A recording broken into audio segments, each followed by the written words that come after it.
Burası da kaldığımız yer gündüz gözü. Hava 4 gün şansımıza yağmurluymuş. Adadayız. Güneş yok. Bugün adayı gezeceğiz sizlerle. Hadi gidelim şöyle sahile doğru. Böyle her şey tahtadan adada. Güzel, sakin, rüzgarlı. Vaa. Tam şu an Hawaii adaları. Ve ilk denizimiz. Humber want to ask activity. $1 hour $125. No gracias. What this is 30 minutes. $85. Jet ski. Gracias. Es muy caro. A flyboard like this. Keep live. Nothing more than. Island. Çok pahalı, aşırı pahalı. Yani en düşük tur $55'dı. Sadece bota bin yani. Böyle güzel bir ada burası ancak pahalı, bayağı pahalı. Herkes de turist bu arada böyle. American and Canadian. Ha burada bak şu arkada şey var. Buranın en ünlü sahili var. West Bay diyorlar. $3 şuradan taksiler kalkıyor. Deniz taksisi. Buranın adı da bu arada West End diye geçiyor. Her yere böyle West'li isimler takmışlar. Belize adasına çok benziyor. Yakın zaten. Güzel bir yer böyle. Araç çok ama Belize'de mesela araba yoktu. Burada her yer taksici dolu. Bak scuba diving'in şeyleri, tüpler müpler. Onları soracaklar. Hi. ¿Cuánto cuesta scuba diving? Are you guys certified? Have you done it before? No, ¿Tienes they don't have certificate.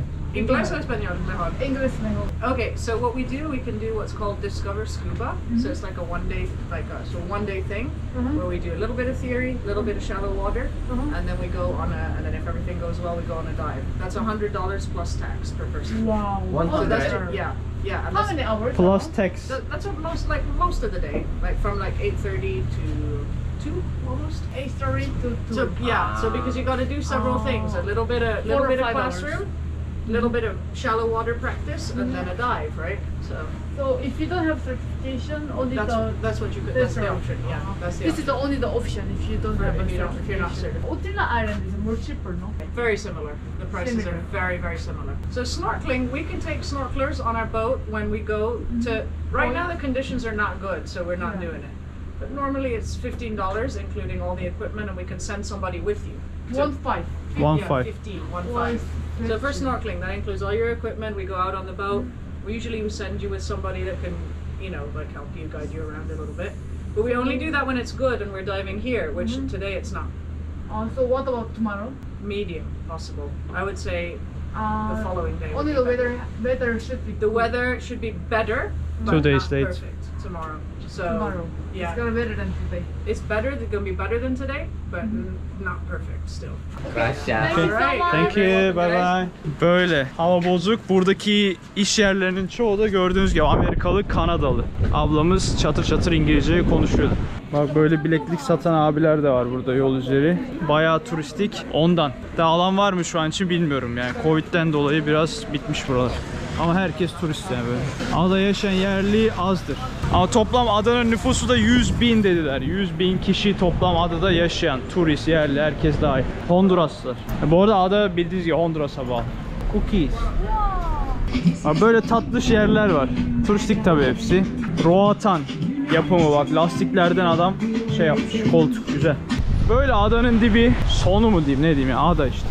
Böyle yaşlı çiftler, turistler yürüyor. Hindistan cevizi ağaçları. Güzel, uzun zaman sonra deniz manzarası güzel. Ada fiyatları çok pahalı. 3-5 yere sorduk. Her şey böyle $100. İşte sertifikanız varsa $100, yoksa $300 falan, hep böyle yani. Ama uluslararası sertifika veriyorlar. Yani bildiğin scubacı oluyorsun o parayı verirsen. Yani o parayı verdikten sonra her şey olur. $330. Pahalı ama 3 gün falan sürüyormuş eğitimi. Her şey pahalı. Zaten iş yeri sahipleri direkt yabancı yani. Sarı sarı ablalar, abiler. Amerikalı, Kanadalı, İngiliz öyleler. Ve adada hala da bir şeyler yapılıyor. Yani ada gelişiyor. Bayağı büyük. Büyük ihtimal Honduras para kazanmak için adanın arazilerini parsel parsel satıyor. Böyle olunca da Amerikalılar ucuza bulup geliyor buradan alıyor, iş yapıyorlar, burada yaşıyorlar. Yani onlar için böyle ucuza ada bulmak imkansızdır Amerika kıtasında.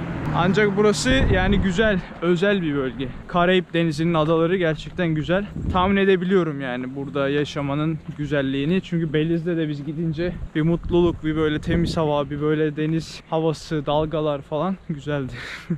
Şehirden iyi yani ama pahalı. Böyle biz bugün yapacak bir şey yok diye yürüyerek köy değiştirelim dedik. Yolda size göster. Trekking yolları var işte. Şu an onu deniyoruz gibi düşünün. Evlere bak, evlere. Süper ya. Altı boş bildiğin. Tuvalete düşsen gittin. Çok iyi.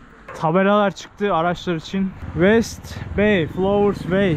Bak burada Uber tarzı şeyler de var. Şu yemek taşıyan, Todo diyorlar. Ya burası ada gibi değil, biraz daha şehir gibi ya. Bak şurası da West End, yani geldiğimiz yer. Böyle ada dağılıyor. En yüksek noktası buralar falan. Şu an adanın ortasındayız. 4 kilometre falan sonra West Bay'de olacağız. End'den Bay'e. Bak yol üstüne böyle evler satılıyor. Şu arkayı yapıyorlar. Villa tarzı 400.000 dolar geç. 389.000 dolar. Bildiğin dolar yani. Büyük ihtimalle bu işleri de Amerikalılar yapıyor. Dolar bazında paraya vuruyorlar. Bak şurada da o aşağıda ev varmış. Tepeye doğru çıkıyoruz böyle. Evde burası 389.000 dolarlık evi yapıyorlar böyle buraya tahtadan. Dışı sadece sıva. Ama büyükmüş lan. Aslında bunun aynısını Beliz'de de gördük. Amerikalılar, Kanadalılar, İngilizler geliyor, toprak alıyor. Oraya otel yapıyor, bir şeyler yapıyor.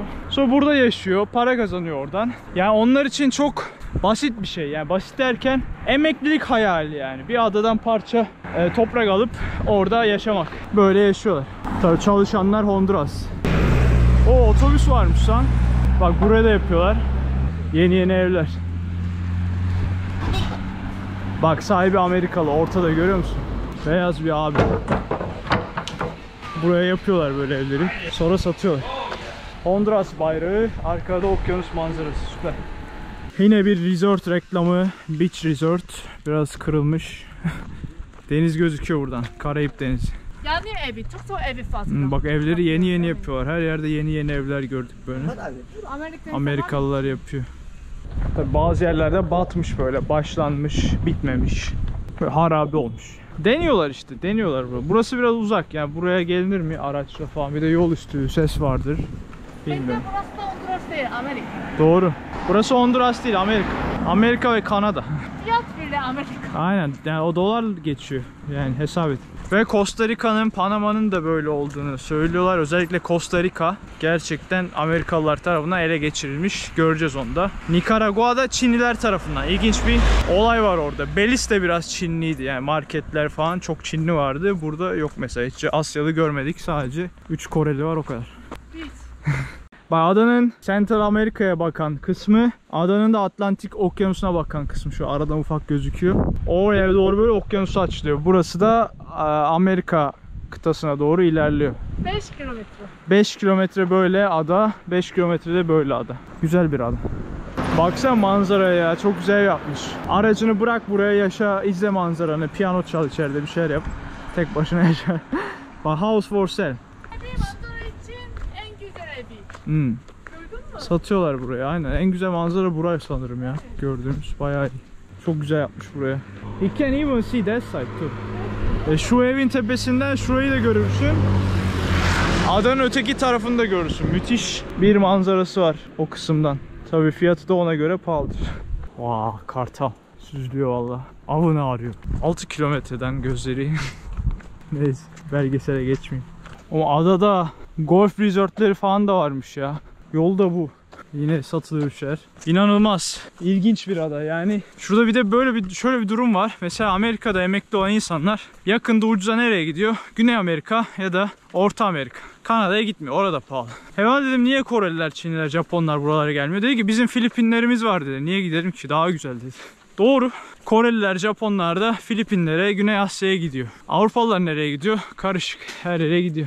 Bak bizim geldiğimiz taraf West End. Şu taraflar unuttum. Orası da West Bay'e gidiyor. Aslında geçmişte burası çok güzel ada deniz ama şimdi turist yüzünden biraz problem var ama çok güzel. Bak burada rom yapıyorlar. Rom Karayip adalarının içkisi. Yani buradan ada demeyeyim, Karayiplerin içkisi. Yani Küba'da, burada, Belize'de. Diyordum hani sizin yerel içkiniz ne falan, hani biz rakı içiyoruz falan diyordum. Siz ne içiyorsunuz? Mesela Yunanlar Uzo, işte viski, vodka bilmem ne. Rom diyorlar buraya. O da bir rom fabrikasıydı, yol üstü böyle. Rom alabilirsiniz yazmışlar. Şuraya da yatlarını koymuşlar. İlk kaçakçılık yaptıkları rom yatı. Şaka. Bak zipline'a buradan böyle kaydırarak gidiyorsun. Ama kapalı. Kimse yok. Kapalı aynen. How much Batmış. is this money? 20-30 I think. Maybe less 15. Because so short. Ne Yeah, kadar so uzak short, değil. yeah. Evet. Böyle demir Manzara- halatlar var, gidiyorsun böyle. Manzara. Oh, there is. We can Ocean. breathe. You gonna die ya. Wow, look at this. They really rope is so shit. Pazar ipi lan. İpe bak lan, pazar ipi. Ama bu burayı tutan galiba. Yo. Vallahi bilmiyorum ya. Honduras'ta zipline'dan ölmeyelim, gidelim. Bu ağaç niye bu kadar kırmızı ya? Deri döküyor baksana, kırmızı olmuş. Onları atıyor, sonra yenileniyor. İlginç, ilk defa bu kadar kırmızı ağaç gördüm. Hakikaten kabuk gibi soyuluyor derisi. Yılan ya, yılan.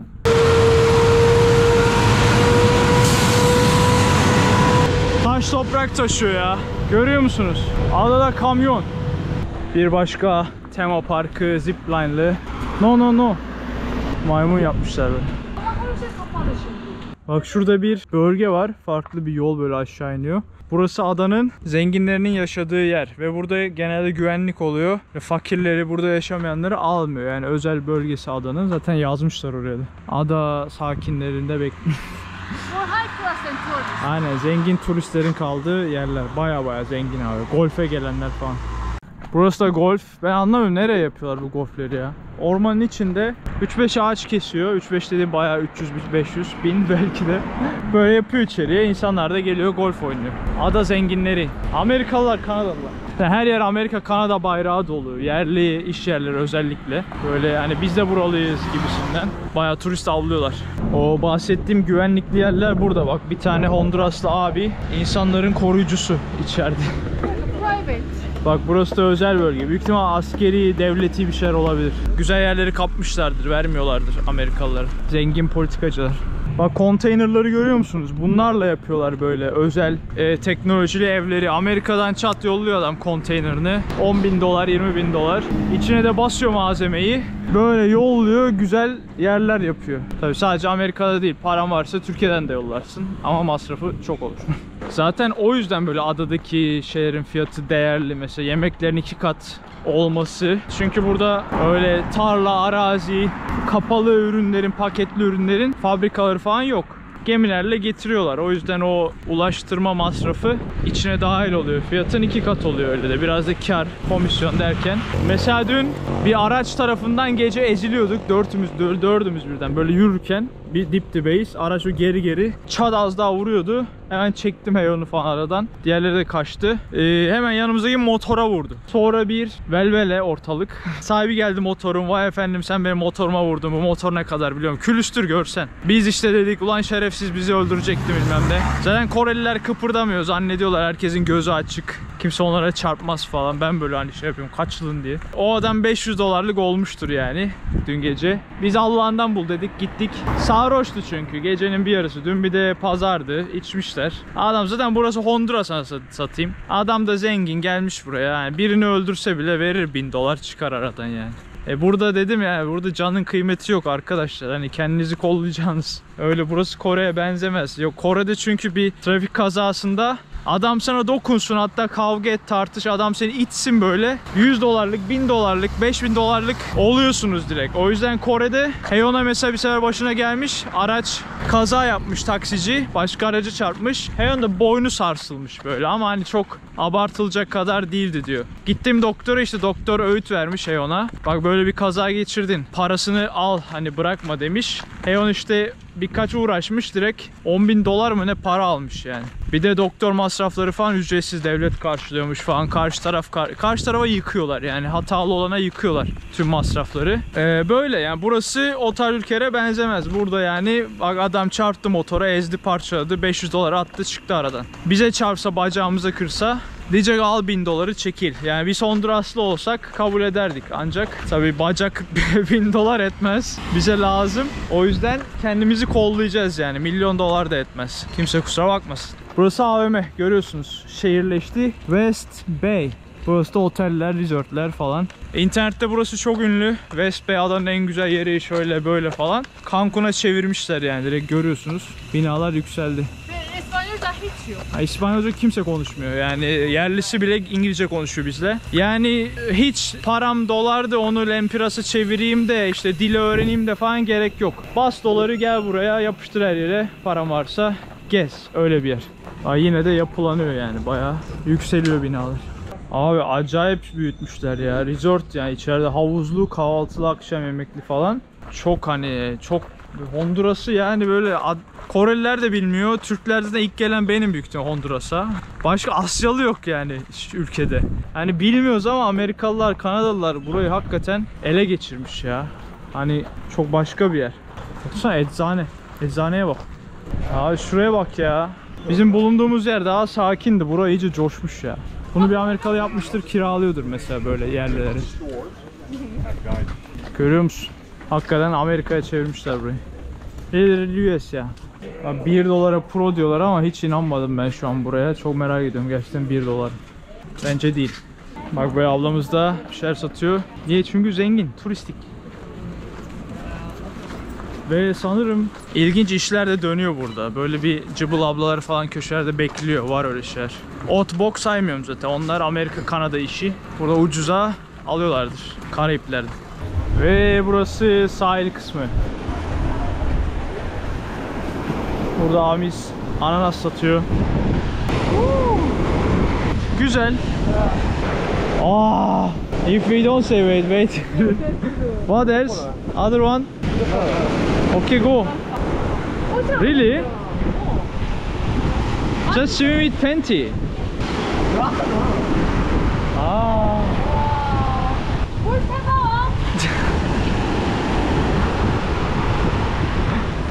Girdi. He want to see the balık. I think he can't see. Adam pantolonla atladı lan. Don pantolon, her şey ıslak, güneş de yok. Üşütmez umarım. Buraya en güzel deniz diyorlar. Yani insanların girip eğlendiği, takıldığı yer buraymış. Ancak görüyorsunuz bugün hava kapalı. Deniz de öyle ağam şam süper değil açıkçası. Biraz bulanmış. Soğuk dedi. Takılıyor orada. Böyle burası. Cancun'a çevirmişler dediğim gibi. Sahilde sürekli böyle lüks oteller, beach resortler, restoranlar var. Turistler var. Takılıyorlar. Tabii Cancun buradan daha iyi bence yani. Benim gördüğüm kadarıyla. Fena değil. Cold? Of course, it's not dirty, it's mud, sand. 괜찮아? We told you, swim with panty. Hasta olacak %100 ya. He gonna be sick, I'm sure. I think so. You want to go? Oha, çok yormasın.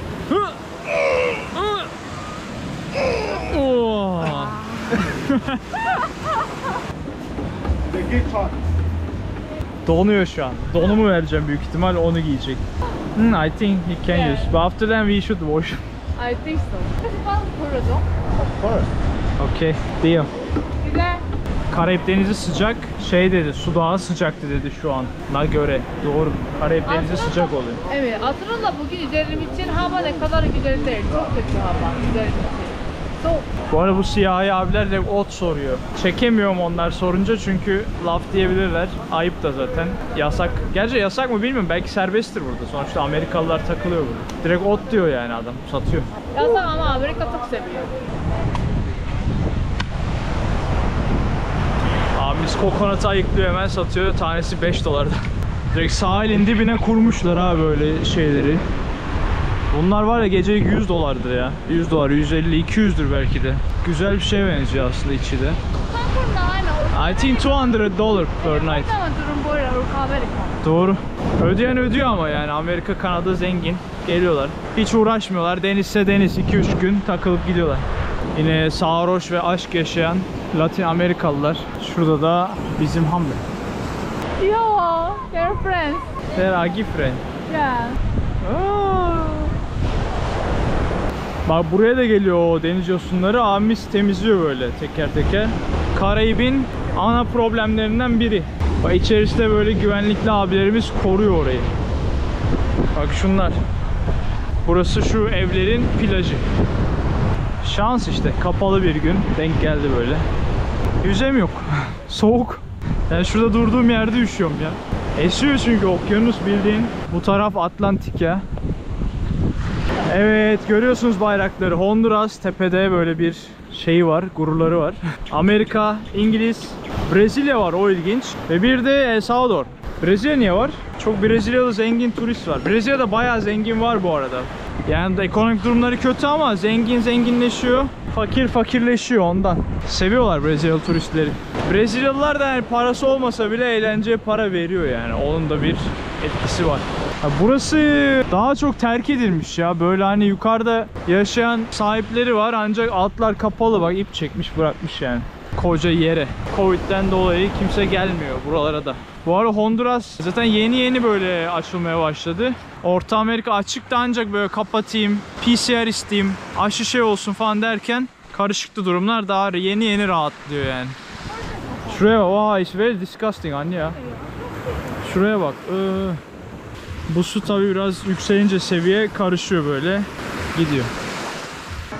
Su taksisiyle dönecektik. Kişi başı 3 dolar. Taksi yok dediler. Gelen giden olmadığı için. Çalışan yok. Liman şurası yani böyle. Biz de böyle oturduk. Heon kahvesini söyledi. Heon'u bir bira aldı. Ben canım hiç istemiyor. 3 doları oraya verdiler. 3 dolar bira, 3 dolar kahve. Taksi yerine yürüyecekler. Ben de yürüyeceğim. Ben de 3 dolar artı 2 dolar da öyle verip 5 dolara yemek yerim artık. I think if you go to Uttira, more fucked up. I think so. Yani Covid zamanı düşün bak, saat şu an 3, öğlen 3. Tek müşteri biziz. Işıklar kapalı, içeride oturuyorlardı. Kimse yok. Ve burası adanın en meşhur yeri. Gerçekten boş. Ama güzel. Fena değil. They are kidding.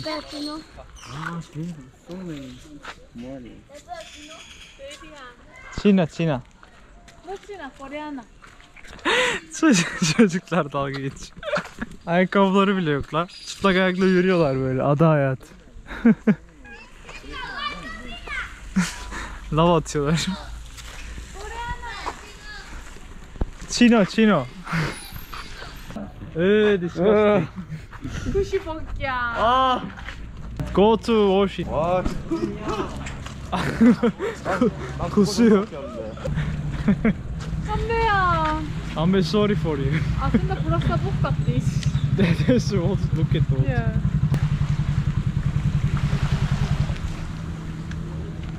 Bak böyle scuba'ya gidenlerin botları var. Öyle bir şey yapıyorlar burada da anlamadım. Dönüyorlar böyle bir şeyin etrafında. Tekneyi mi kaldırıyorlar acaba? Bir şey yerine oturtmaya çalışıyorlar böyle herhalde. Bir vidalı bir şey var orada. Onu takıyorlar. Soldier coming. Bak böyle askerler de var gezen. Yeah, very young. Humble age. Bugün hava güzel başladı, kötü devam ediyor ya. Yine berbat. Bak scuba eğitimi. Orada dalıp çıkıyorlar. Suyun altında basınç öğreniyorlar. Şurası da bu bölgede gördüğümüz en güzel yer. Bayağı ışıl parlıyor. Sakin. Aynen, şu an burası güzel. Böyle ada videomuzun da sonuna geldik. Bir sonraki videoda görüşmek üzere. Hoşça kalın. Bay bay. 바이바이. 얘들아 와. 안녕해줘. 한배야, 현우야. 바이바이. Bu arada 3 muz 40 cent. Ben Oğuzhan Tıraş. Eğer gezi videolarımı beğendiyseniz abone olmayı unutmayın. Bu kanalda dünya üzerindeki bütün ülkeleri hep birlikte gezeceğiz.